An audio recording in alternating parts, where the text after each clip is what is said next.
Chapter 1. The Vanishing at Blackwood Hall. The autumn wind howled through the twisted trees lining the long drive to Blackwood Hall, the ancient country estate of Sir Reginald Willoughby. The manor itself stood as a monolith against the stormy sky, its ivy-clad stone walls appearing almost menacing in the dim light of dusk, as Hercule Poirot and Captain Hastings arrived in a sleek black motorcar.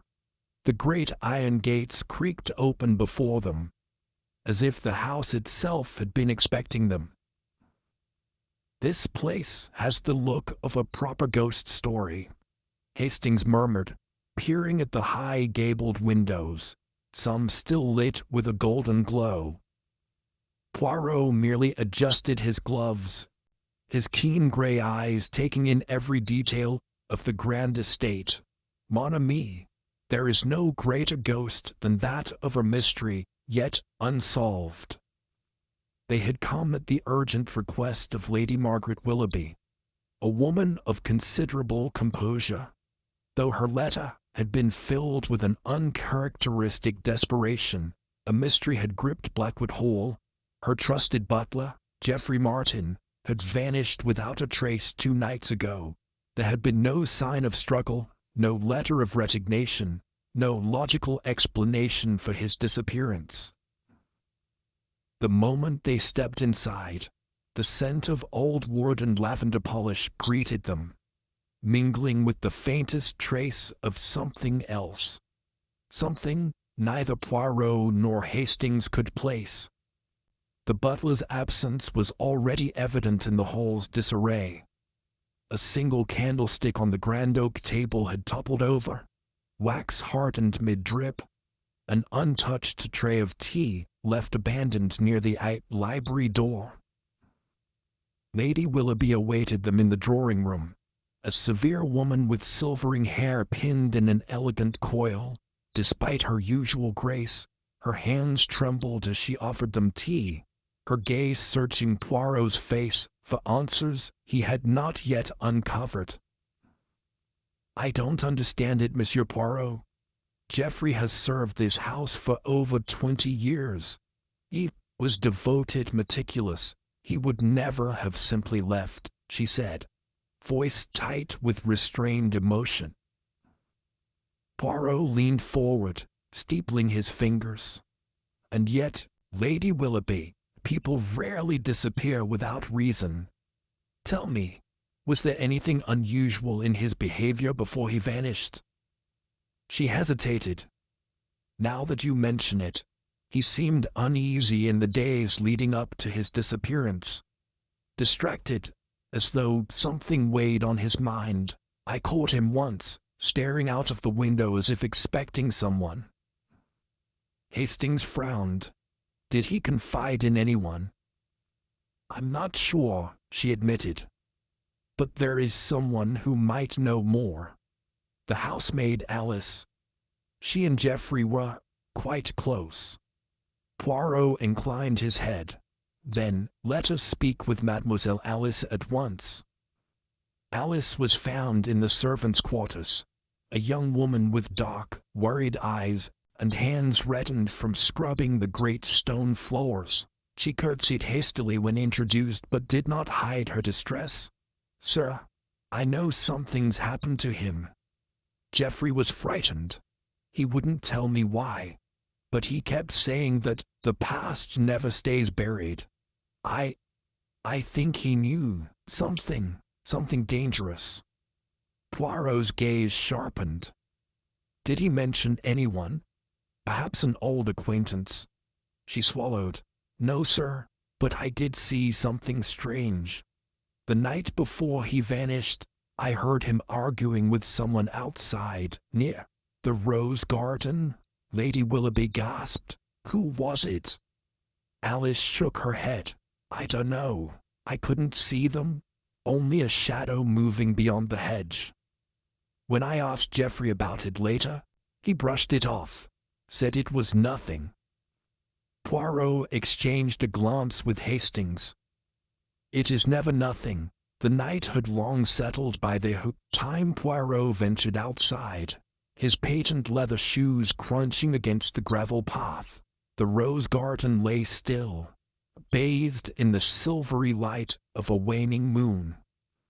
He crouched, examining the ground. A disturbance, faint but evident, suggested recent activity. Something glittered near the base of a shrub. Poirot retrieved it carefully, holding the object up to the light. A cufflink, its gold surface engraved with an intricate W. Hastings peered over his shoulder. A Willoughby family crest. Poirot nodded. Perhaps. Or a clue pointing toward one. Before they could ponder further, a sharp cry rang through the night. The sound of a body falling. Poirot turned just in time to see the shape of a man collapsing near the stables.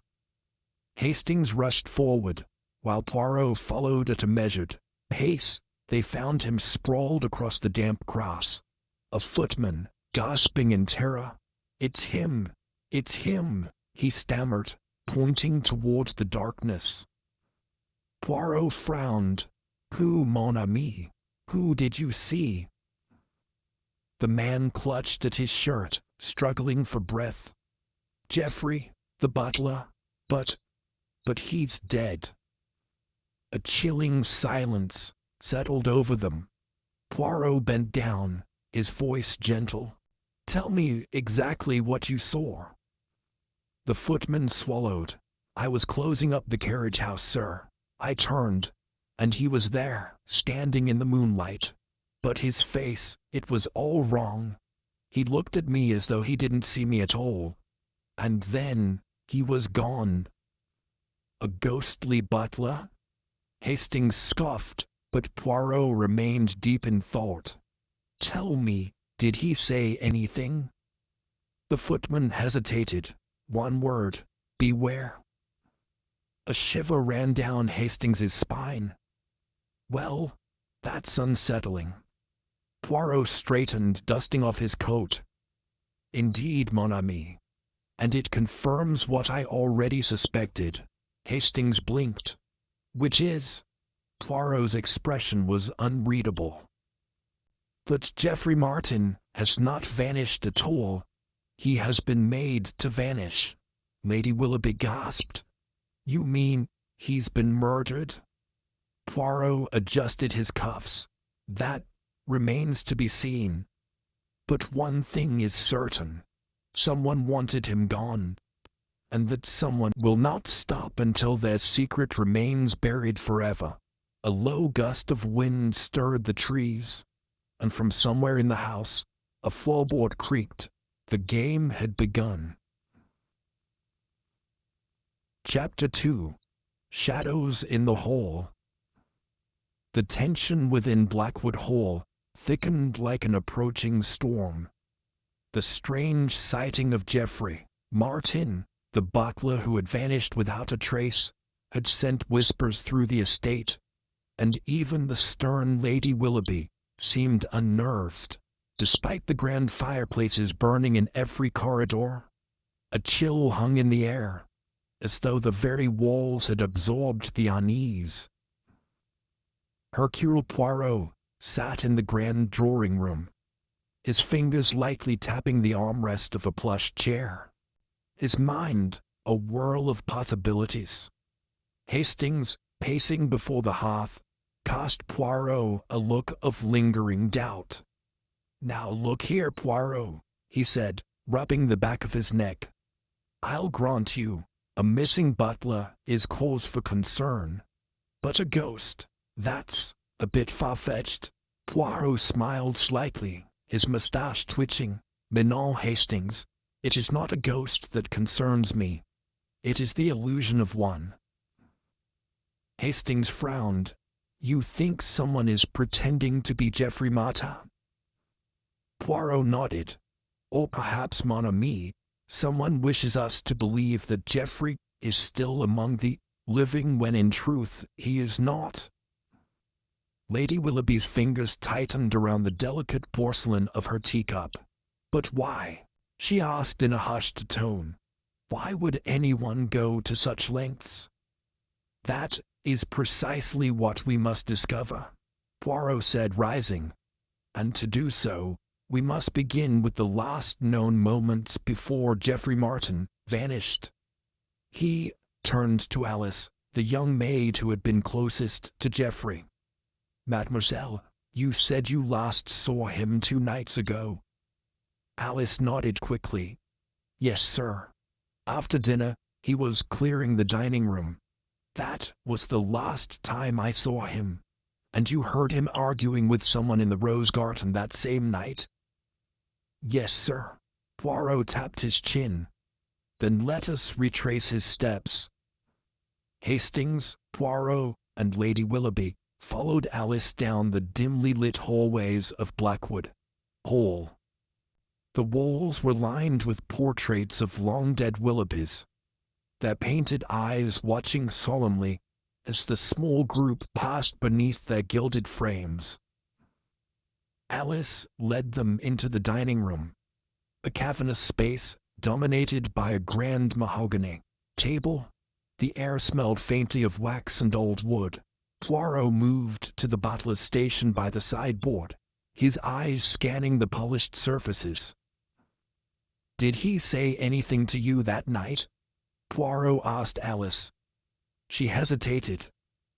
"He was nervous. When I asked if he was all right, he said he had to take care of something, that he'd been waiting too long." "Waiting for what, I wonder?" Poirot mused. He examined the silverware on the sideboard, then bent to inspect the rug. A faint indentation in the carpet caught his eye. Kneeling, he traced the outline of what appeared to be a small wooden box, long gone. Hastings peered over his shoulder. "Something was here, wasn't it?" "Oui, Hastings. Something that Geoffrey placed here, and something that someone else did not want found." Lady Willoughby's breath caught. "You mean to say he had evidence of something?" Poirot dusted off his knees and straightened. "It is a distinct possibility. Now, to the rose garden." They stepped out into the cold night air. The wind rustled the hedges, carrying with it the scent of damp earth and roses wilting with the season. Poirot led the way along the gravel path, his sharp eyes scanning the ground. Alice hesitated. "This is where I heard him," she said. "He was standing right over there, near the stone bench." Poirot approached the bench and crouched, running his fingers lightly along the ground.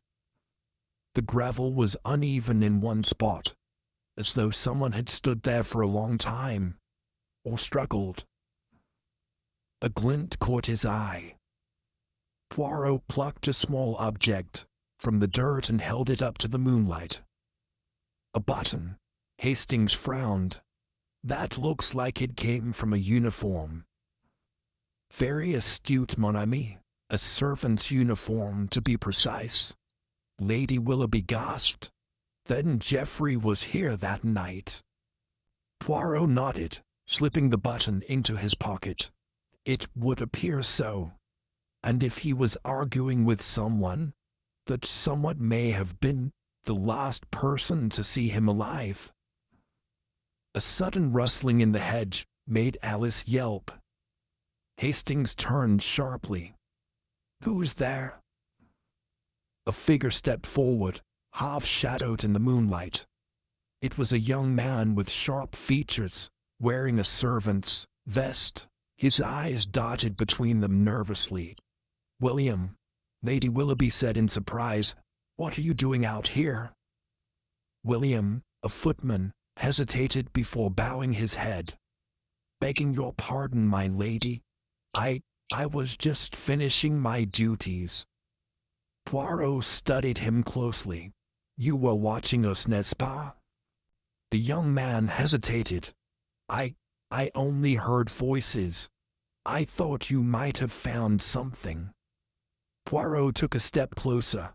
Tell me, mon garçon, did you see Geoffrey on the night he disappeared? William swallowed hard, his fingers twisting in his apron. No, sir. Poirot narrowed his eyes. A lie, I think. William's face paled. I swear, sir, I didn't mean to deceive you. Lady Willoughby's voice sharpened. What do you know, William? The young man hesitated, then sighed. I saw Geoffrey that night. He was in the hall after dinner, pacing. He kept muttering to himself, and then he went outside. Did you see who he met? William shook his head. No, sir, but I did hear something strange. Poirot tilted his head. Go on. William swallowed. It was late. I was passing through the back hall when I heard a noise from the study. I peered inside, and I saw someone going through Sir Reginald's desk. Lady Willoughby gasped. Sir Reginald's desk? But who? I don't know, my lady. I only saw a shadow. But they took something, a piece of paper, I think, and then they were gone. Poirot exchanged a look with Hastings. And Geoffrey? William bit his lip. I think he saw them too. That's why he was so frightened. A heavy silence fell over the group. Poirot straightened, his eyes gleaming. Then we must examine the study. The study was a grand room lined with bookshelves, the air thick with the scent of leather and ink. A heavy desk sat in the center, its surface adorned with papers, a globe, and a half-empty glass of brandy. Poirot ran his fingers along the edges of the desk, noting the faint smudges near the drawer handle. He pulled it open. Empty. Lady Willoughby frowned. There should be ledgers here. My husband kept records in this drawer. Poirot nodded. Then someone did not want those records found. He glanced at Hastings. Mon ami, we are dealing with a man who knew too much. And now he has paid the price. Hastings exhaled. So, you think Geoffrey was silenced? Poirot's gaze darkened. I think, mon ami, that we are only just beginning to uncover the secrets of Blackwood Hall. And as if to confirm his words, a sudden noise shattered the silence, a slow, deliberate creak from the hallway beyond. Someone was listening. Chapter 3. The Stranger in the Corridor. A sharp silence followed the creak in the hallway. Poirot raised a hand, signaling for quiet.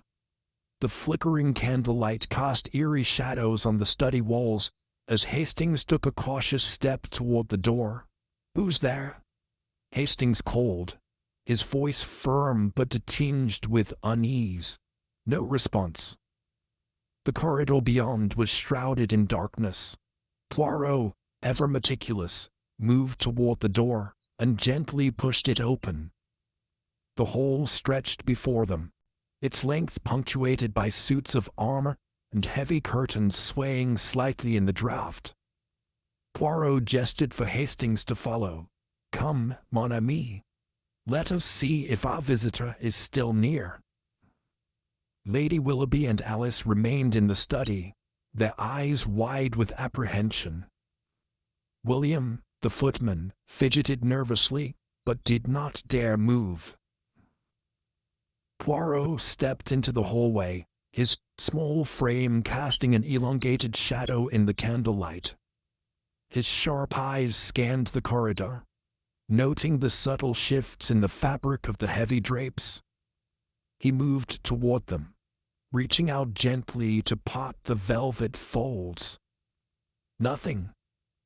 Hastings exhaled, lowering his shoulders. I suppose it was just the wind, Poirot.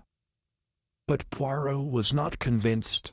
He crouched low, fingers tracing the floorboards beneath the curtain. A smudge of mud marred the otherwise pristine wood. Poirot touched it lightly, rubbing the damp earth between his fingertips. "No, Hastings," Poirot murmured. "Someone was standing here, listening." Hastings frowned. "But who?" Poirot straightened, brushing off his hands. "That, mon ami, is the question we must answer." Just then, a new sound echoed through the corridor. A distant, deliberate knock from the front door. Lady Willoughby gasped from the study. "At this hour?" William hesitated. "Shall I see who it is, my lady?" Poirot raised a hand. "No, I shall do it myself." He led the way through the darkened halls, Hastings close behind him. The knock came again, more insistent this time. Poirot reached the grand entrance, its tall wooden doors gleaming in the candlelight. With a measured breath, he turned the handle and pulled the door open. A figure stood on the threshold, wrapped in a long, heavy coat. Their hood pulled low over their face. The wind howled behind them, sending dried leaves swirling across the marble floor as they stepped forward. "Who are you?" Hastings demanded, moving protectively beside Poirot.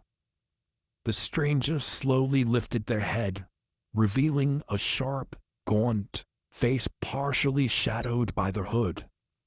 Their eyes, dark and piercing, locked onto Poirot's with an intensity that made even Hastings take an involuntary step back. "I need to speak with Lady Willoughby," the figure said, their voice low and urgent. Poirot tilted his head. "And whom do we have the pleasure of addressing?" The stranger hesitated, then lowered their hood, revealing a woman with striking features. High cheekbones, pale skin, and auburn hair pulled into a severe bun. "My name is Evelyn Blackwood," she said, "and I know what happened to Geoffrey Martin." A collective breath seemed to be drawn at once. Hastings turned to Lady Willoughby, who had just reached the entrance. The color drained from her face. "Evelyn," she whispered, You disappeared years ago." Evelyn's lips pressed into a thin line. "Yes, and for good reason." Poirot stepped forward.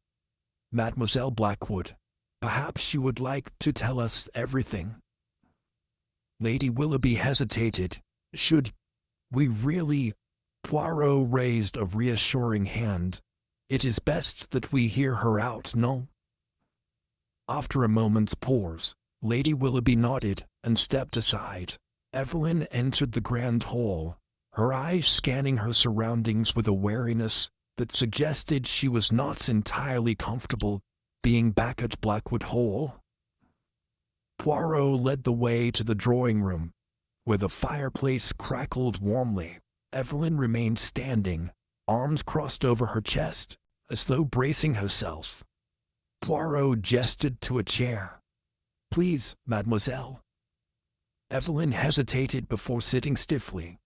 "You said you know what happened to Geoffrey Martin," Poirot prompted. Evelyn exhaled. "I do, but first I need to know, is Sir Reginald here?" A heavy silence followed. Lady Willoughby's face hardened. "He passed away 2 years ago."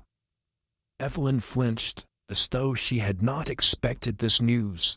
She pressed a hand to her forehead, muttering under her breath, before looking up at Lady Willoughby. "Then I suppose I owe you an explanation." Poirot folded his hands neatly in his lap. "We are listening."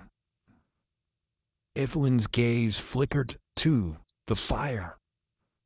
Geoffrey Martin was more than just a butler. He knew things about this house, about my family. He helped me disappear when I needed to. Lady Willoughby's hands trembled. You mean he aided you? Evelyn nodded. Yes, he was loyal to me when no one else was. She took a deep breath, and I fear that loyalty may have cost him his life. Hastings frowned. What do you mean? Evelyn hesitated. Before I left, I discovered something.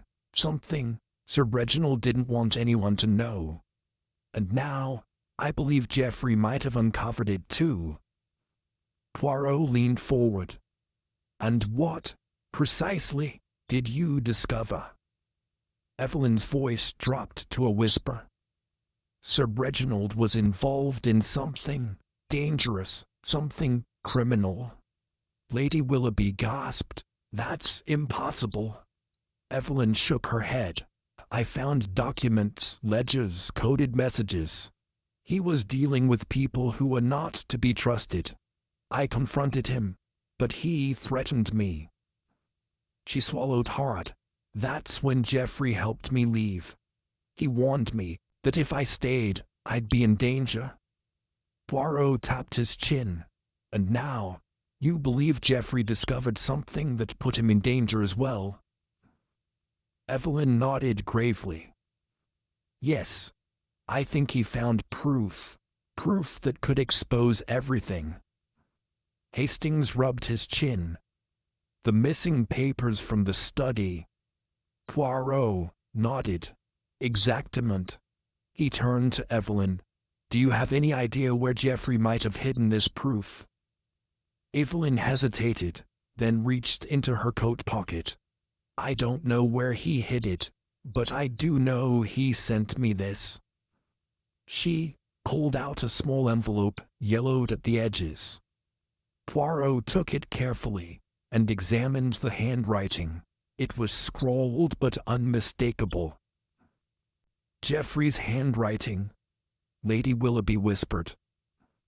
Poirot opened the envelope and pulled out a single piece of paper. The words were brief but chilling. They know. I have what they want. If I disappear, follow the numbers. Poirot's eyes gleamed. Numbers? A code, perhaps? Evelyn nodded. It must be. Geoffrey loved puzzles. If he left a clue, it would be hidden in something numerical. Poirot studied the paper once more, before tucking it into his pocket. Then, mademoiselle, we must search for these numbers. Hastings exhaled. And quickly, before whoever took Geoffrey realizes we're onto them. As the fire crackled in the hearth, a new urgency filled the room. The secrets of Blackwood Hall were beginning to unravel, but the greatest mystery remained. Where was Geoffrey Martin? And had they already run out of time to save him? Chapter 4. The Numbers That Speak. The tension in the drawing room was palpable. Evelyn Blackwood sat stiffly in her chair, her hands clenched in her lap, her gaze flickering between Poirot and the envelope that now rested in his grasp. Hastings shifted uneasily, casting glances at Lady Willoughby, whose face remained frozen in disbelief. Poirot tapped the piece of paper lightly against his palm.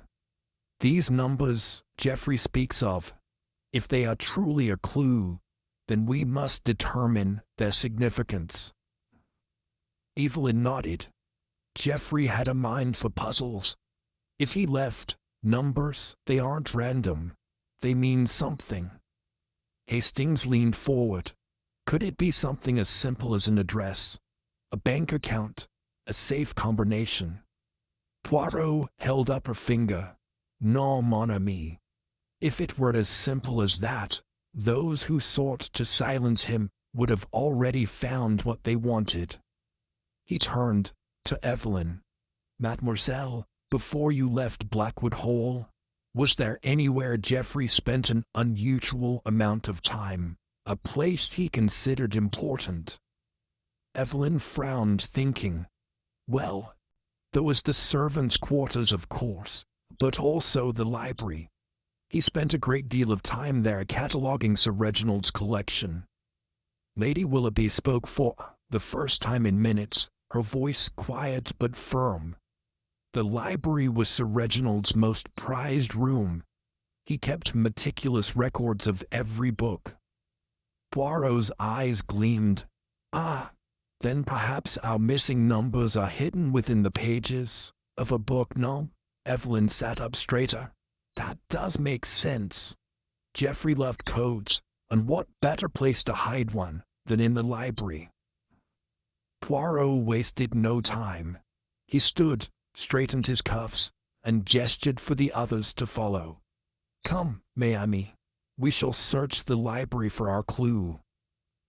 The group moved through the dimly lit corridors of Blackwood Hall, the flickering candlelight throwing their shadows against the ancient walls.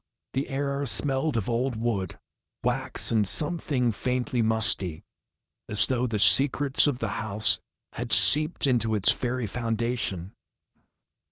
Lady Willoughby led them into the grand library. Towering bookshelves lined the walls, stretching from floor to ceiling, their contents bound in rich leather and gilded lettering. Officier, candid to such a bay, grand fireplace stood at one end, its embers glowing faintly. A large oak desk sat in the center of the room, covered in neat stacks of papers and ink bottles. Poirot ran a hand along the spines of the books. "If Geoffrey left us a message here, we must determine how he intended for us to find it." Hastings sighed, eyeing the thousands of volumes. "That could take weeks." Poirot smiled knowingly. "Not if we apply the little grey cells, mon ami." He turned to Evelyn. "Mademoiselle, did Geoffrey have a favorite book?" She thought for a moment. "Yes, he was particularly fond of the Count of Monte Cristo. He once told me that he admired how the protagonist used intelligence and patience to overcome his enemies." Poirot's lips curled into a satisfied smile. "Ah, an excellent choice. Where is this book kept?" Evelyn walked to one of the shelves near the fireplace. She ran her fingers along the spines until she found the title, and carefully pulled it out. The book was heavy, bound in dark green leather with gold lettering. Poirot took it from her, weighing it in his hands before flipping it open. His sharp eyes scanned the pages, searching for anything unusual. Then he paused. Nestled between the pages was a folded slip of paper. Hastings leaned in. "It's that." Poirot carefully unfolded the paper. On it was a series of numbers, written in Geoffrey Martin's distinctive hand. 7, 21, 3, 19. Hastings groaned. Not another code.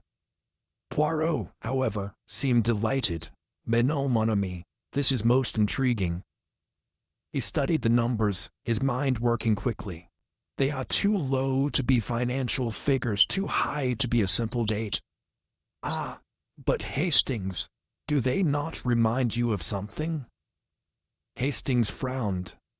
"Should they?" Poirot smiled indulgently. "Think back to our school days. These numbers correspond to letters in the alphabet." Hastings blinked, then did the mental math.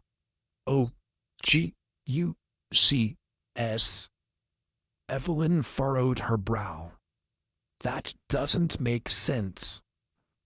Poirot turned the slip of paper over, checking for more clues, and then a realization struck him. "Mes amis, Geoffrey Martin was well read, was he not?" Evelyn nodded. "Yes, of course." "Then let us try another approach." Poirot moved to the oak desk and found a small notebook, its pages covered in Geoffrey's handwriting. He flipped through it until he found a passage written in Latin. His eyes narrowed in concentration before he snapped his fingers. These numbers do not correspond to English words. They refer to a Latin cipher.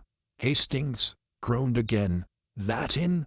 I barely survived school because of that blasted language. Poirot ignored him and quickly translated the letters into their Latin equivalents. His expression turned serious. "What is it?" Lady Willoughby asked. Poirot set the paper down. "The letters form the word occultus." Evelyn's breath hitched. "That means hidden in Latin." Lady Willoughby turned pale. "Hidden? But hidden what?" Poirot tapped the desk. "That, my dear lady, is what we must uncover." At that moment, the fire sputtered violently in the grate, sending a shower of embers onto the rug. A gust of wind howled through the corridor outside. The sound of something heavy falling echoed from somewhere in the house. Everyone turned toward the door. "What was that?" Hastings asked. Poirot was already moving. "We are not alone." He strode quickly to the corridor, peering into the darkness. A shadow flickered at the far end, a silhouette moving swiftly down the hallway. Poirot turned back to Hastings. "Come, mon ami, the game is afoot." Hastings hesitated. "That's Sherlock Holmes."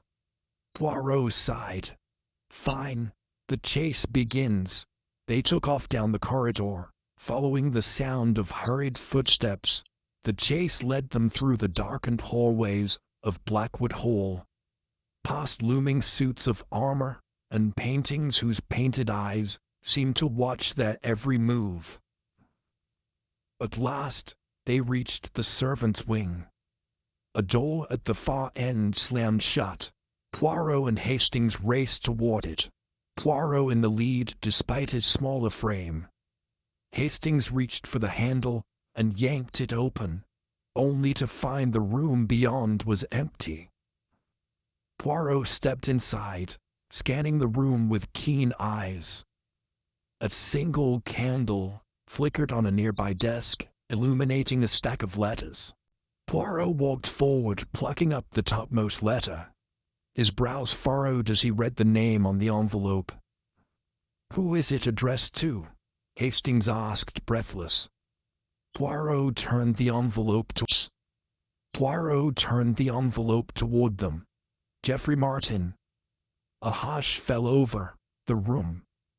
Poirot carefully unfolded the letter, reading its contents in silence. When he was done, he set it down and looked at the others gravely. "What does it say?" Evelyn asked, her voice barely above a whisper. Poirot's eyes flickered with intensity. "It appears Geoffrey Martin knew far more than we thought." He gestured to the letter, which contained only a single chilling sentence.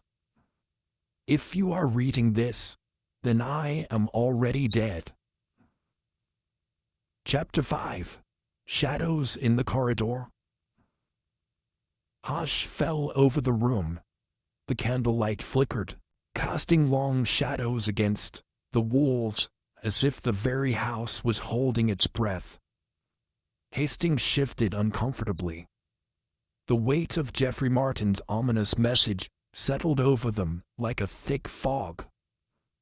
Poirot, however, remained motionless, his keen eyes fixed on the letter. He read it again, his lips moving slightly as he committed every word to memory. Then carefully, he folded the parchment and slipped it into his pocket. Lady Willoughby's voice broke the silence. "This is preposterous. Geoffrey could not have known his own fate." Poirot turned to her, his expression unreadable. "And yet, madame, here we stand, confronted with his words from beyond the grave." He gestured to the letter. "This was written in advance. an anticipation of danger. That, in itself, is most telling. Evelyn Blackwood, still pale from the chase through the corridors, spoke up. But what does it mean? If he knew he was in danger, why didn't he go to the police? Poirot steepled his fingers. Perhaps he did not trust the police. Or perhaps he did not have the opportunity before fate intervened. His voice lowered. We must ask ourselves, who was Geoffrey afraid of? And why? Hastings exhaled sharply. Well, I'd say we just about confirmed that someone is skulking about this house, trying to cover their tracks. Lady Willoughby sat down heavily in a nearby chair. You believe there is a murderer among us? Poirot's gaze did not waver. I do not believe, madame. I know. A sharp rap at the door made them all jump. They turned to see a figure standing in the doorway, breathing heavily. It was Harris the butler. His normally unshakable composure was rattled. His forehead beaded with sweat. Sir, he addressed Poirot, his voice hoarse. There is something you must see. Poirot rose immediately, his interest piqued. Lead the way, monsieur. Harris hesitated, his gaze flitting to Lady Willoughby. It is quite distressing, madam. Lady Willoughby stiffened. Just tell us, man.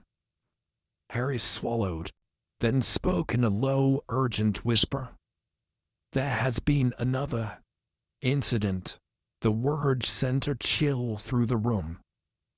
Poirot did not waste a moment.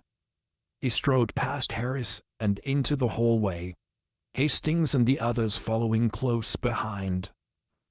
The butler led them down the corridor, deeper into the servants' wing, where the air was thick with an oppressive silence. At last, they reached a heavy wooden door at the end of the hallway. Harris paused, hesitated, then pushed it open. The room inside was small, modestly furnished, a servant's quarters. But it was not the decor that drew everyone's attention. It was the man slumped over the desk. Poirot stepped forward, eyes sharp as he took in the scene. The man's head rested at an unnatural angle. His arms sprawled limply over the wooden surface. A candle had burned down to a stub, the wax dripping onto a stack of papers beside him. Evelyn let out a soft gasp. That's Mr. Cole, the estate steward. Poirot's expression darkened. And he is dead. Hastings exhaled sharply. Good heavens, another death. Poirot leaned closer. There was no blood, no visible wound. He inspected the man's face, noting the bluish tinge around his lips. Then, his sharp eyes landed on the overturned teacup near the steward's hand. Poirot lifted it carefully, sniffing the remnants inside. Poison, he murmured. Lady Willoughby's hand flew to her mouth. Poison, are you sure? Poirot set the cup down gently. Quite sure, madame. The symptoms, discoloration of the lips, the slackness of the limbs, suggest a fast-acting toxin. Mr. Cole was murdered. Hastings ran a hand through his hair. But why? Why kill him? Poirot straightened. That, my dear Hastings, is what we must determine. He turned to Harris. Who discovered the body? The butler hesitated. One of the maids, sir. She came to deliver fresh linen and found him like this. She ran screaming through the halls. Poirot nodded. And when did you last see Mr. Cole alive? Harris thought for a moment. At supper, sir. He was in good spirits then. Did he mention anything unusual? Any concerns? Harris frowned. Not to me, sir. But he did seem rather preoccupied with something. kept glancing toward the library. Poirot exchanged a look with Hastings. The library. Again, he turned back to Harris. Was Mr. Cole known to keep any personal records? A ledger, perhaps? Harris nodded. Yes, sir. He kept detailed accounts of all estate matters. His ledger should be in the top drawer of his desk. Poirot moved swiftly, pulling open the drawer. Inside he found a thick leather-bound book, its spine worn from years of use. He flipped it open, scanning the most recent entries, and then he stopped. There, written in Mr. Cole's careful handwriting, was a name that sent a shiver down Poirot's spine. Geoffrey Martin. Hastings peered over his shoulder. He wrote Geoffrey's name. Poirot nodded slowly. Oui, mon ami, and not just his name. Look here. He pointed to the entry, where a sum of money had been recorded, a significant sum. Beside it, in hurried script, was a single note. Blackmail. Evelyn gasped. Blackmail? But by whom? Poirot snapped the ledger shut. That is what we must find out. Lady Willoughby's voice was barely above a whisper. Do you think Mr. Cole was blackmailing Geoffrey, or the other way around? Poirot's gaze was unreadable. It is too soon to say. But what we do know is that Mr. Cole was involved in something much larger than simple estate management, and now he is dead. Hastings exhaled. So first Geoffrey disappears, then we find a warning letter from him, and now the estate steward is poisoned. Someone is going to great lengths to keep their secrets hidden? Poirot nodded grimly. Indeed, and that means we are close to the truth. At that moment, the corridor outside creaked. Everyone turned, sharply, tension crackling in the air. Poirot took a slow step toward the door. We are being watched. A flicker of movement, a shadow slipping away into the darkness. Poirot darted forward, Hastings right behind him. They burst into the hallway just in time to see the edge of a dark coat vanishing around the corner. Without hesitation, Poirot gave chase. Footsteps echoed through the manor as they pursued the unknown figure through the winding halls. The flickering candlelight barely illuminated the path ahead, making every turn a blind risk. At last, they reached the grand staircase. The figure was just ahead, descending rapidly. Poirot pushed himself faster, his heartbeat thrumming in his ears. But just as they neared the bottom, the figure suddenly disappeared. Hastings blinked. Where did they go? Poirot scanned the area, his mind racing. Then, his gaze landed on an unassuming wooden panel along the wall. A hidden passage. Poirot turned to Hastings, his expression determined. Mon ami, we have just stepped into the heart of the mystery. Hastings swallowed. And what do we do now? Poirot smiled grimly. We go forward.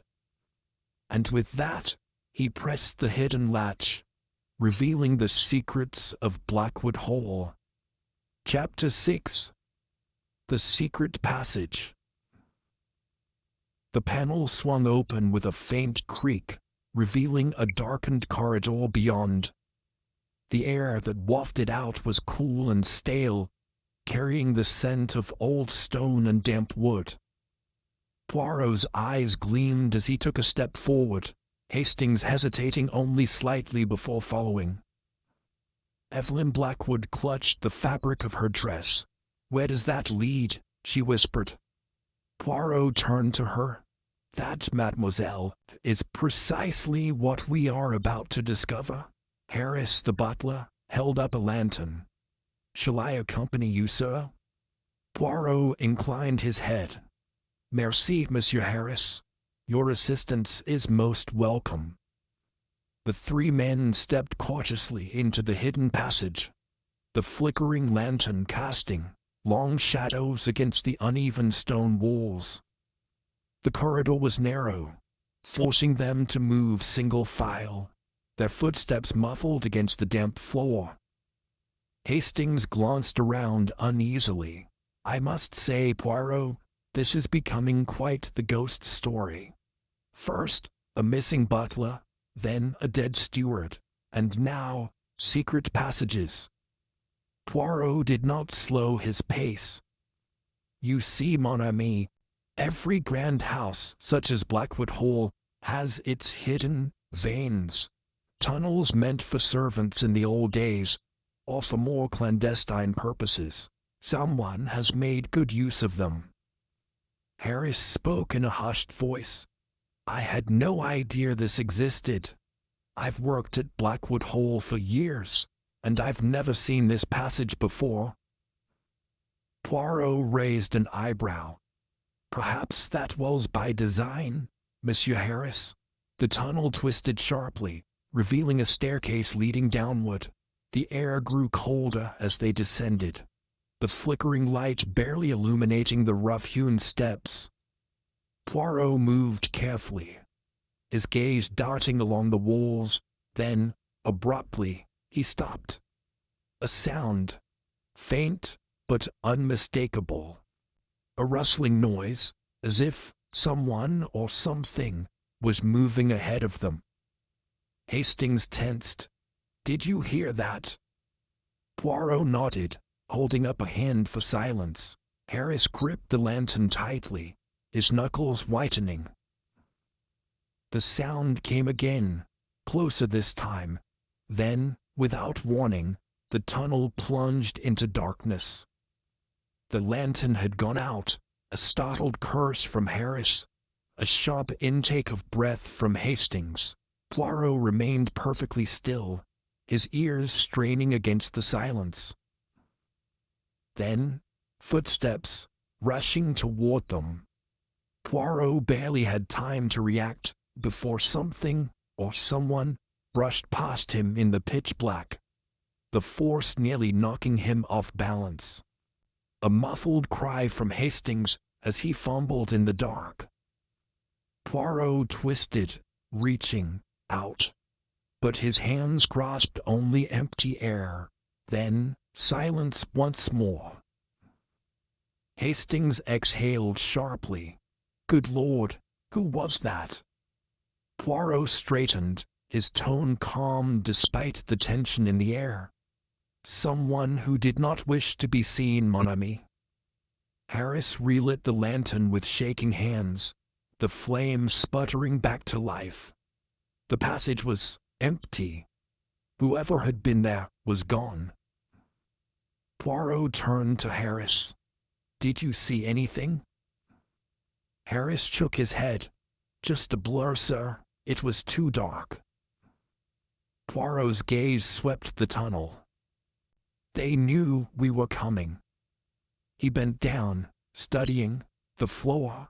There, in the dust, were fresh footprints leading deeper into the passage. He straightened. We follow. They pressed on, the tunnel growing narrower, the air heavier. The passage twisted sharply once more, before finally opening into a larger chamber. Harris held up the lantern, casting light on the space. It was an old storage room, the walls lined with dusty crates and rusted tools. But it was not the objects that caught their attention. It was the table in the center of the room, and the pile of documents spread across it. Poirot moved swiftly, scanning the papers. Ledgers, receipts, and letters. Letters addressed to Geoffrey Martin. Hastings peered over his shoulder. These belonged to Geoffrey? Poirot picked up one of the letters, unfolding it carefully. His expression darkened. This he said softly, "is a confession." Hastings blinked. "Confession?" Poirot tapped the paper. "It is a letter written by Geoffrey, and it suggests that he was entangled in something most sinister." Harris stepped closer. "What does it say?" Poirot read aloud, his voice low and deliberate. "I fear that I have made a terrible mistake. I thought I could control it, but now I am in over my head. If anything happens to me, look to Blackwood Hall. The truth is buried here." Hastings exhaled sharply. "That's damning, isn't it?" Poirot folded the letter. "It is evidence, mon ami, and evidence is what we need." Harris shifted uncomfortably. If Geoffrey knew he was in danger, why didn't he escape? Poirot's eyes gleamed. Perhaps he was prevented. At that moment, a noise from behind made them all turn. The door leading out of the chamber was closing, slowly, but with purpose. Someone was locking them in. Hastings lunged, but it was too late. The heavy wooden door thudded shut. A metallic click echoed through the room. They were trapped. Harris rushed forward, tugging at the handle. "It won't budge." Poirot remained composed. "Calm yourself, Monsieur Harris. There is always a way out." Hastings glanced around. "Any brilliant ideas, Poirot?" Poirot's gaze swept the room. Then his eyes landed on the far wall, a faint outline in the stone. "A door," he murmured. Harris turned. "A second exit." Poirot nodded. "Oui, but it has not been used in some time." He ran his hands along the stone, searching for a mechanism. Hastings stepped forward. "Let me help." Together they pressed against the outline, feeling for any movement. Then, with a groan of old hinges, the stone panel gave way, revealing another passage. Poirot smiled. "And thus, the mouse escapes the trap." They hurried through the opening, emerging into yet another narrow corridor. The tunnel twisted sharply before leading them up a flight of steps. At the top, a small wooden door stood. Pushed it open, stepping through, and found himself in the Blackwood Hall library. Hastings blinked. "Well, that was unexpected." Poirot dusted himself off. "On the contrary, mon ami, it was most expected." Harris peered around the library. "But what does this mean?" Poirot's expression was grave. "It means that everything, every clue, every secret, circles back to this very room." At that moment a voice cut through the silence. "Well, well, what an interesting discovery." They turned sharply. Standing near the fireplace was a figure. A woman, dressed impeccably in dark silk, her eyes glinting with something unreadable. "Lady Willoughby." Poirot inclined his head. "Madame." She stepped forward, her gaze sweeping over the group. "You have been very busy, Monsieur Poirot." Poirot smiled slightly. "One must be thorough, madame." She folded her hands. "And what, pray, have you discovered?" Poirot studied her. "That secrets do not stay buried forever." She held his gaze. "No, they do not." Poirot tilted his head. "And you, madame, what secrets do you keep?" A pause. Then slowly she smiled, and in that moment, Poirot knew Lady Willoughby was hiding something. Chapter 7. The Lady's Deception. Hercule Poirot stepped forward, his keen eyes locked onto Lady Willoughby's poised expression. There was something in her stance, something deliberate in the way she carried herself, as if she had been expecting this moment. "Madame," he said, his voice smooth yet firm, "you have been watching us closely, have you not?" Lady Willoughby arched a delicate eyebrow. "Watching you, Monsieur Poirot? I'm afraid I don't follow." Poirot gestured around the grand library. "You appear at precisely the right moment, just as we emerge from a passage known to very few. That is either remarkable coincidence, or—" his mustache twitched slightly, "deliberate intent." Lady Willoughby chuckled, a sound as polished as her demeanor. "Perhaps I merely have excellent timing." Hastings, standing at Poirot's side, crossed his arms. "Forgive me, Lady Willoughby, but this whole business is rather odd. A secret passage, a missing butler, a murdered steward. And now we find you waiting for us." She sighed and moved to the fireplace, resting a delicate hand against the mantel. "You see shadows where there are none, Captain Hastings." Poirot stepped closer. "Ah, but madame, one does not need to see a shadow to know it exists." The room fell into silence, save for the crackling of the fire. Lady Willoughby's fingers tightened against the wood before she exhaled, her shoulders relaxing. "You are quite the observer, Monsieur Poirot." She turned toward them, her face unreadable. "Very well. If you must know, I heard voices. I was passing by when I noticed the panel in the bookshelf shifting. Naturally, I was curious." Poirot tilted his head. "And yet, madame, I suspect you knew of that passage long before tonight." Her lips parted slightly before she regained her composure. "That is a serious accusation, Monsieur Poirot." He gave a small knowing smile. "Ah, but I have not accused you of anything, madame. I merely observe." A slight frown flickered across her face. "And what precisely do you observe?" Poirot's expression did not change. "That you have not asked the most pertinent question." She hesitated. "And what question is that?" Poirot clasped his hands behind his back. "What we found in the passage." A silence stretched between them. Lady Willoughby's fingers twitched against the mantelpiece, but she said nothing. Poirot turned to Hastings.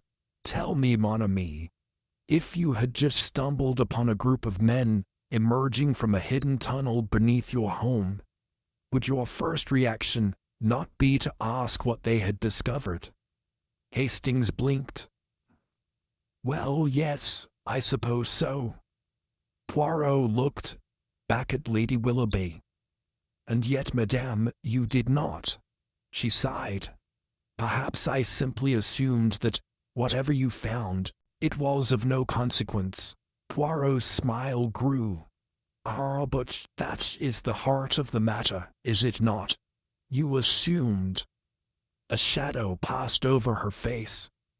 "You are playing a dangerous game, Monsieur Poirot." Poirot's voice remained calm. "And yet, madame, I do not play games. I seek only the truth." Lady Willoughby exhaled, turning toward the fire. I did not wish to involve myself in any of this," she said quietly. "But I see now that it may be unavoidable." Hastings frowned. "Then you do know something." She turned back, her gaze unwavering. "Yes, I know more than I have admitted." Poirot nodded, his expression betraying no surprise. "Then, madam, I suggest you tell us everything." She hesitated only briefly before she moved to one of the chairs and sat, folding her hands in her lap. "There are things about Blackwood Hall that even I do not fully understand," she began. "My late husband Lord Willoughby was an exceedingly private man. He kept secrets, some of which I suspect are buried within these walls. Poirot listened intently, his fingers tracing the edge of his lapel. And how does Geoffrey Martin fit into those secrets? Lady Willoughby's gaze darkened. Geoffrey was not just our butler. He was something more. A confidant to my husband. He knew things. Hastings leaned forward. What sort of things? She hesitated before shaking her head. That I do not know, but I do know that whatever he knew, it was valuable and dangerous. Poirot's eyes sharpened. Dangerous enough to kill for. She met his gaze, and for the first time, there was a flicker of fear in her eyes. Yes. The room fell silent, the weight of her words settling over them like a heavy fog. Poirot broke the silence first. Then, Geoffrey Martin's disappearance is no mere coincidence. He was silenced. Lady Willoughby's lips pressed together. I feared so. Hastings exhaled. Good heavens! But who would want to harm him? Lady Willoughby's gaze flickered to the side, as if weighing her words carefully. There was one man my husband frequently met with in secret. A businessman, Reginald Crowley.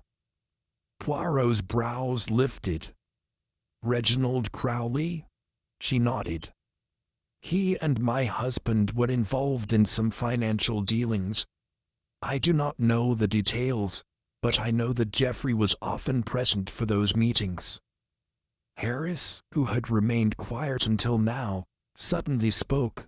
Reginald Crowley? That name. It sounds familiar. Lady Willoughby turned to him. It should. He was a guest here not long ago. Poirot clasped his hands. Then it is time we paid Monsieur Crowley a visit. Lady Willoughby hesitated. Be careful, Monsieur Poirot. If Crowley is involved in this, he is a very dangerous man. Poirot merely smiled. Ah, madame, danger and I are old acquaintances. The following morning, Poirot and Hastings arrived at the grand estate of the Eye of Reginald Crowley. The house was imposing, its high gates guarded by stone lions, and its entrance adorned with marble columns.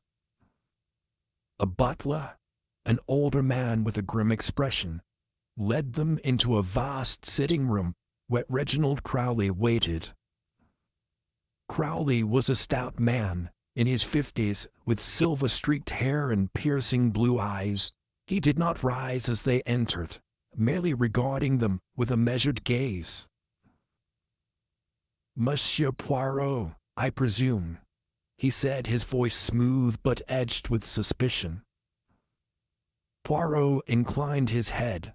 Indeed, monsieur. And this is my esteemed friend, Captain Hastings. Crowley gestured to the chairs. Please sit. What brings you to my home? Poirot sat, folding his hands. A matter of some urgency, Monsieur Crowley. We are investigating the disappearance of one Geoffrey Martin. A flicker of something, discomfort perhaps, crossed Crowley's face before he masked it with an indifferent expression. Geoffrey Martin, the butler? You knew him, did you not? Crowley leaned back. I suppose I did. He was present during some of my meetings with Lord Willoughby. Poirot's eyes gleamed. Meetings of a business nature? Crowley's expression hardened. That is none of your concern. Poirot smiled. Ah, but you see, monsieur, it is very much my concern. Because it would seem that those meetings, whatever their purpose, may be the very reason Geoffrey Martin has disappeared. Crowley's fingers drummed against the armrest of his chair. I do not know what you are insinuating, Poirot, but I had nothing to do with his disappearance. Poirot studied him. Then perhaps you will not mind answering a simple question. Crowley's eyes narrowed. That depends on the question. Poirot's voice was quiet but firm. What was Geoffrey Martin so afraid of? A long silence followed. Then slowly, Crowley exhaled and leaned forward. I suggest you be very careful, Monsieur Poirot. Some doors once opened cannot be closed. Poirot did not waver. But some doors must be opened, especially when they lead to the truth. Crowley's eyes gleamed dangerously.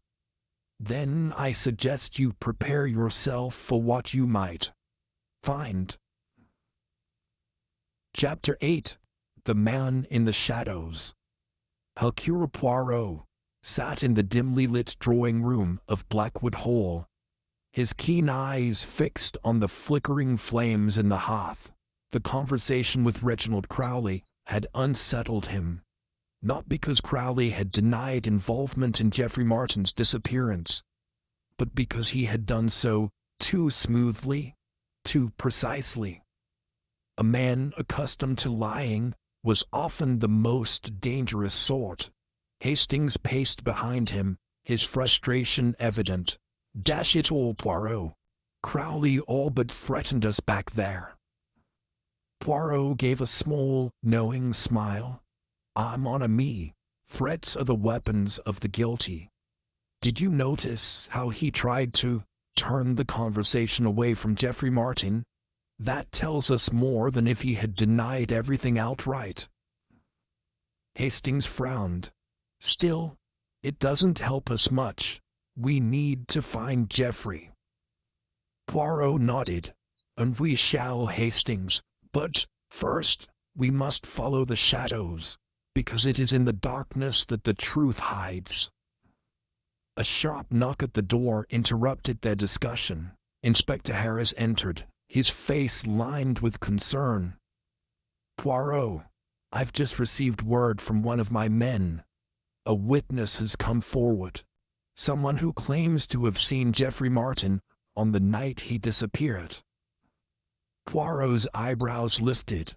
And where is this witness now? Harris gestured toward the hallway. Waiting in the study. Poirot rose immediately, straightening his cuffs. Then, we must not keep them waiting. The study was dim, the heavy curtains drawn against the cold night outside. A nervous-looking man sat in one of the armchairs, twisting his cap in his hands. He was middle-aged, with thinning hair and darting eyes. He looked up as Poirot entered, swallowing hard. Harris introduced him. This is Alfred Dawson. He works as a groundskeeper on the estate. Poirot inclined his head. Monsieur Dawson, you have seen something of importance, I believe. Dawson nodded quickly. Yes, sir. I didn't want to speak at first. Didn't want to get involved, see? But then I heard about Mr. Martin going missing, and I thought, well, maybe it means something. Please, tell us exactly what you saw. Poirot encouraged, his voice gentle. Dawson took a deep breath. It was late that night. Must have been close to midnight. I was locking up the tool shed when I saw someone moving near the old stables. Thought it was one of the other staff. But then I realized it was Mr. Martin. Poirot's eyes sharpened. You are certain it was Geoffrey Martin? As certain as I am sitting here, sir. Hastings leaned forward. And was he alone? Dawson hesitated. At first I thought so. But then I saw someone else step out from the shadows. A man. I couldn't see his face, but he was tall, broad-shouldered. He spoke to Mr. Martin, and, well, it wasn't a friendly conversation. Poirot exchanged a glance with Harris. Did you hear what was said? Dawson shook his head. No, sir. But it wasn't long before Mr. Martin turned and started walking toward the manor. The other man followed him. I don't know what happened after that. Poirot steepled his fingers. And you did not recognize this other man at all? Dawson shook his head again. No, sir, but there's something else. Go on, Harris urged. Dawson hesitated, his fingers tightening on his cap. Before Mr. Martin left the stables, he looked around real quick, like he was afraid someone was watching him. And then, he dropped something. Poirot's breath caught. What did he drop? Dawson reached into his pocket and pulled out a small silver cufflink. He placed it on the desk. Poirot picked it up, turning it over in his fingers. The intricate engraving on its surface made his mustache twitch with interest. This is no ordinary cufflink, he murmured. This belongs to a man of wealth, of status. He turned to Harris.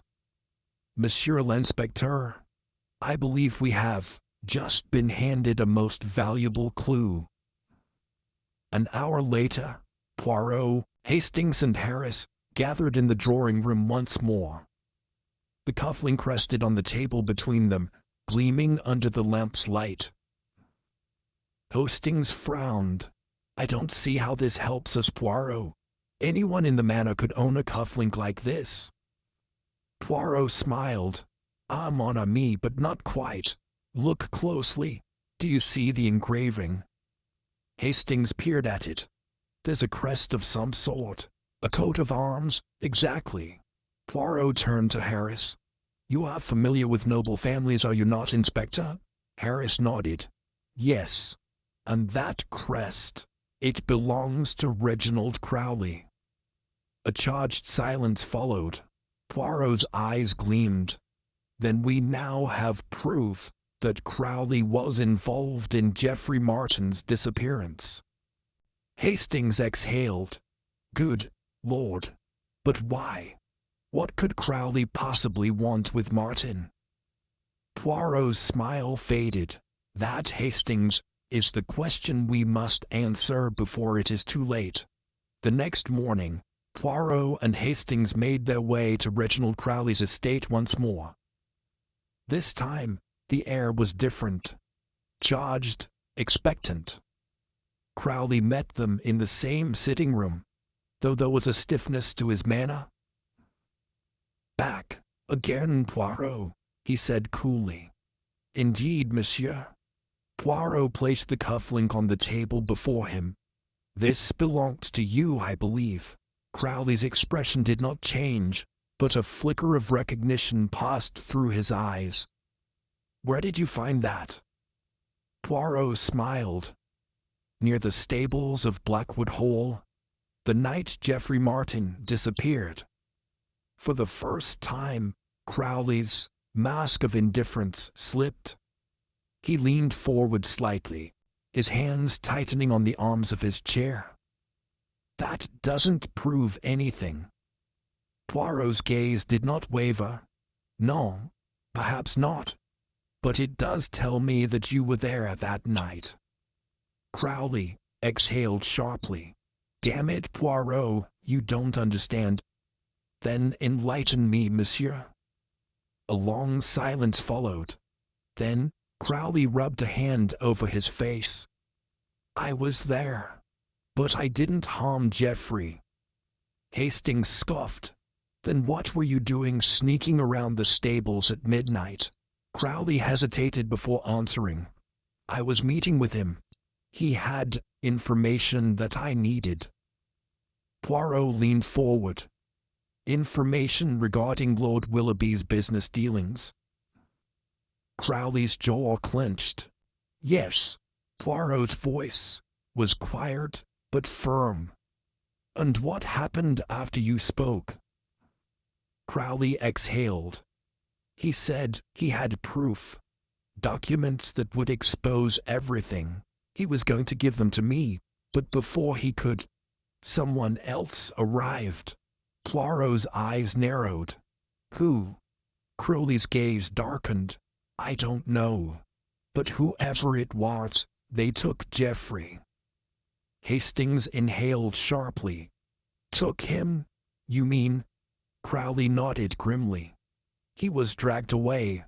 I tried to follow, but I lost them in the dark." Poirot sat back, his mind whirring. The pieces were falling into place. But one crucial element remained. If Geoffrey Martin had been taken, where was he now? And more importantly, was he still alive? Chapter 9. The Vanishing Point.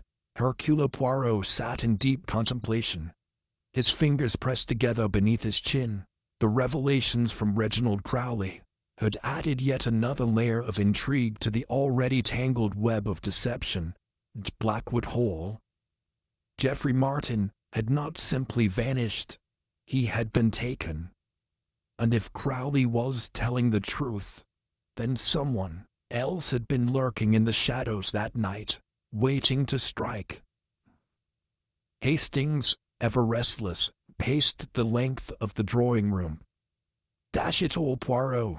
This case keeps getting murkier by the minute. If Martin was taken, why hasn't there been a ransom demand?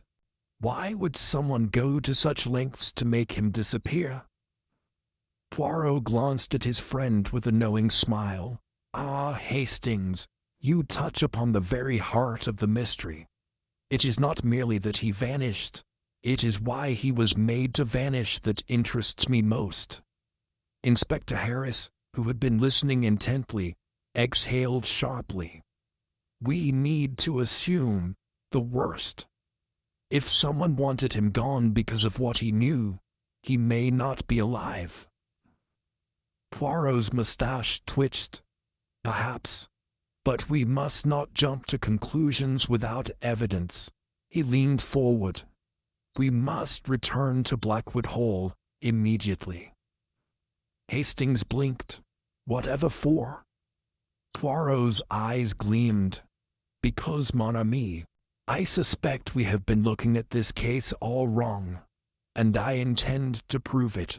The drive back to Blackwood Hall was a tense one.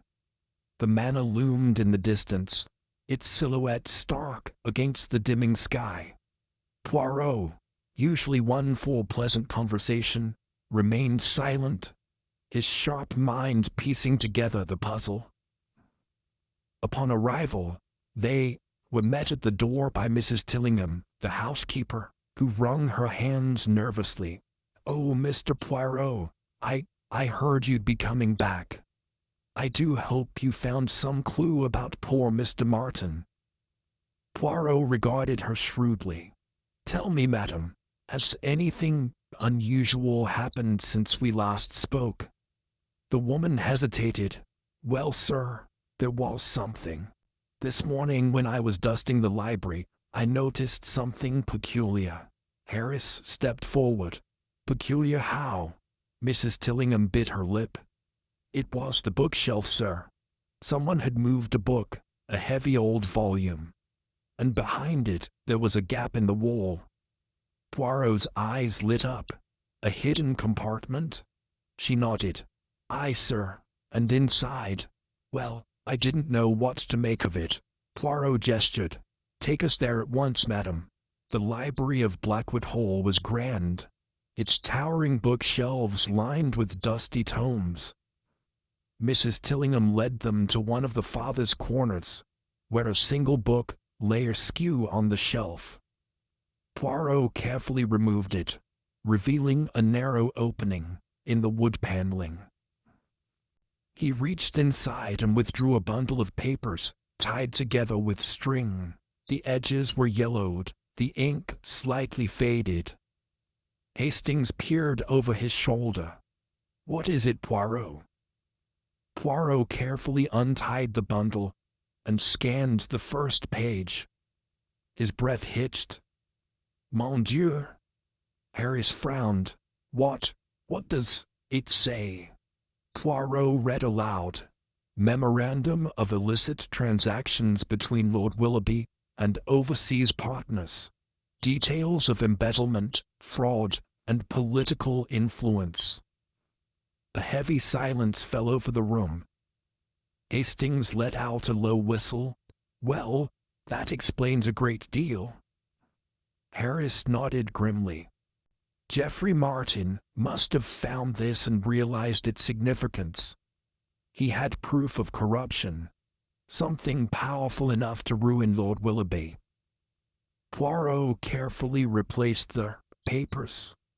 "And now we know why he was silenced." Hastings stiffened. "But does this mean Lord Willoughby was behind his disappearance?" Poirot tapped his fingers against the shelf. "Perhaps. Or perhaps there is another hand at play. One we have not yet seen." As the night deepened, Poirot and Hastings retired to their quarters in the manor, their minds buzzing with unanswered questions. Poirot sat by the window, gazing out at the sprawling gardens below. "Hastings, tell me, what do we know for certain?" Hastings sighed. That Geoffrey Martin had damning evidence against Lord Willoughby.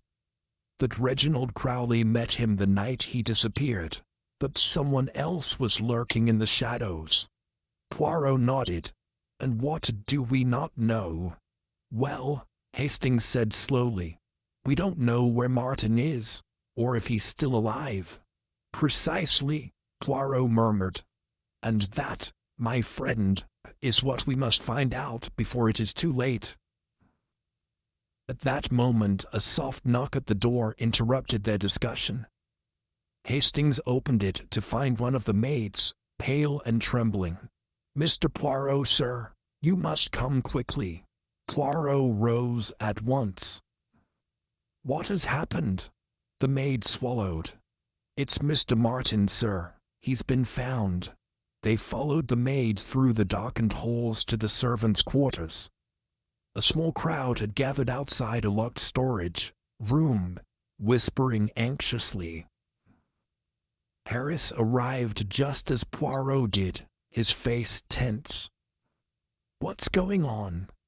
The maid pointed to the door. "One of the footmen heard noises coming from inside. We think it's him." Poirot's eyes narrowed. "Open the door." A butler fumbled with the keys before unlocking it. The door creaked open, revealing a figure slumped against the wall. Geoffrey Martin. He was alive, barely. His clothes were torn, his face bruised. His eyes fluttered open as Poirot knelt beside him. "Mon Dieu," Poirot murmured. "Monsieur Martin, can you hear me?" Martin groaned weakly. "Poirot." Hastings exhaled sharply. "Good heavens, he's alive." Harris signaled for help. "We need a doctor." Poirot gently took Martin's hand. "Who did this to you?" Martin coughed, his voice barely a whisper. It wasn't Willoughby." Poirot's breath caught. "Then who?" Martin's fingers trembled as he clutched Poirot's sleeve. His lips moved, forming a single name before he lost consciousness. Poirot's eyes widened. Hastings leaned forward.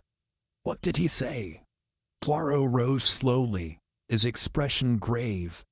"He said, Reginald Crowley." A stunned silence followed. Harris's jaw clenched. So Crowley was behind it after all. Poirot's gaze was distant. "Perhaps?" Hastings frowned. "What do you mean, perhaps?" Poirot turned toward the darkened hallway. "There is one last piece missing, Hastings. One final truth that has yet to be revealed." His voice dropped to a whisper, "and I intend to uncover it before the night is through." Chapter 10. The Final Revelation. A heavy silence fell over the room as Geoffrey Martin's whispered accusation lingered in the air. "Poirot," ever composed, stood slowly, his keen eyes scanning the faces around him. Inspector Harris muttered a curse under his breath. So it was Crowley all along, Harris said. He was the one who took Martin, the one who wanted him silenced. But Poirot merely shook his head. No, mon ami, it is not so simple. Hastings blinked. What a diantre, you mean Poirot? Martin named Crowley himself. Poirot gave a small knowing smile. Ah, Hastings, but what precisely did he say? He did not say Crowley did this. He merely uttered the name, Reginald Crowley. Harris frowned. You're splitting hairs, Poirot. No, I am considering the weight of a dying man's words. Poirot gestured toward the bailey, conscious Martin. He was not naming his attacker. He was naming the key to the mystery. The realization sent a murmur through the gathered household staff. Hastings looked between Poirot and Martin, struggling to follow the great detective's reasoning. If it wasn't Crowley, then who? He asked. Poirot straightened his cuffs. Let us gather everyone in the drawing room. The time has come to reveal the truth. The drawing room of Blackwood Hall was thick with tension. Lord Willoughby sat stiff-backed in his chair, his expression one of cold indifference. Reginald Crowley stood near the fireplace, his usual smug confidence noticeably shaken. The remaining household staff huddled together, whispering anxiously.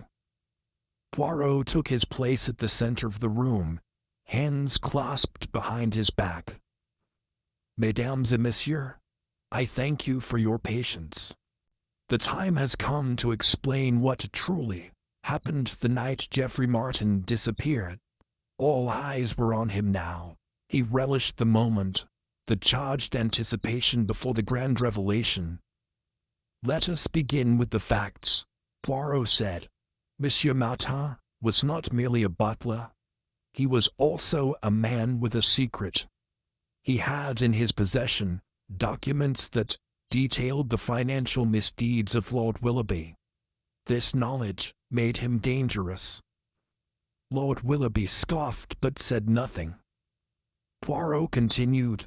Monsieur Martin discovered these papers and realized their significance, but he was not the only one aware of their existence. Someone else knew, someone who could not allow the truth to come to light. His gaze shifted to Crowley. Reginald Crowley, you admitted to meeting Martin that night. You claimed he was worried, that he feared for his life.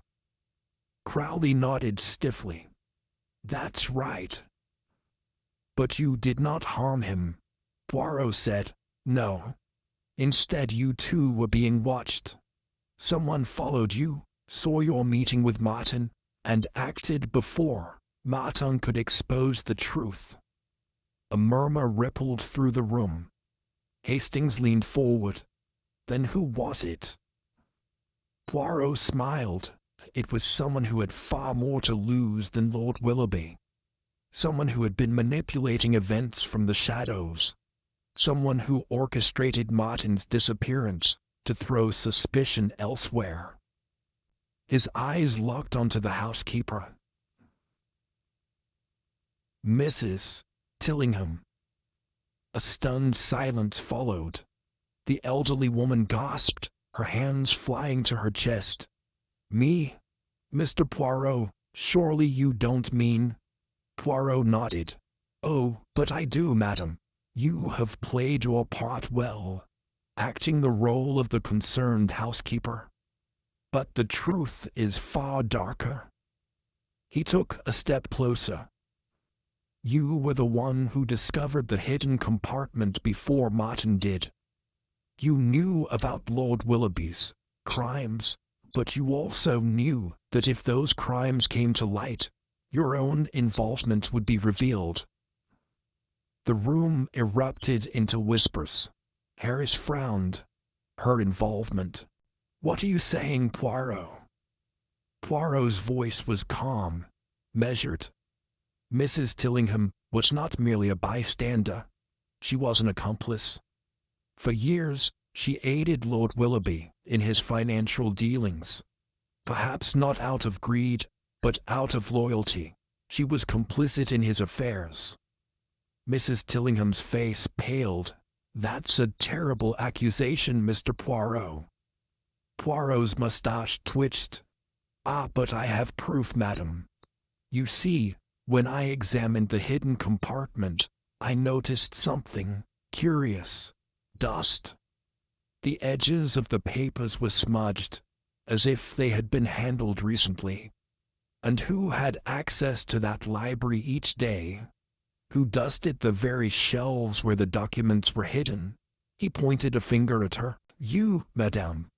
You found the papers before Martin did. You panicked, and when he came across them as well, you knew you had to act." Hastings exhaled sharply. Good Lord. She was the one who attacked Martin. Poirot nodded. "Oui, Hastings. She lured him into a trap, knocked him unconscious, and hid him away in the storage room." Inspector Harris turned to the housekeeper, his expression hard. "Is this true, Mrs. Tillingham?" The old woman trembled, her hands wringing together.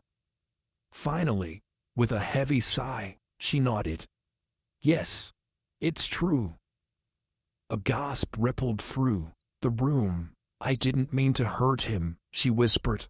I couldn't let him ruin everything. I've served this house for 40 years.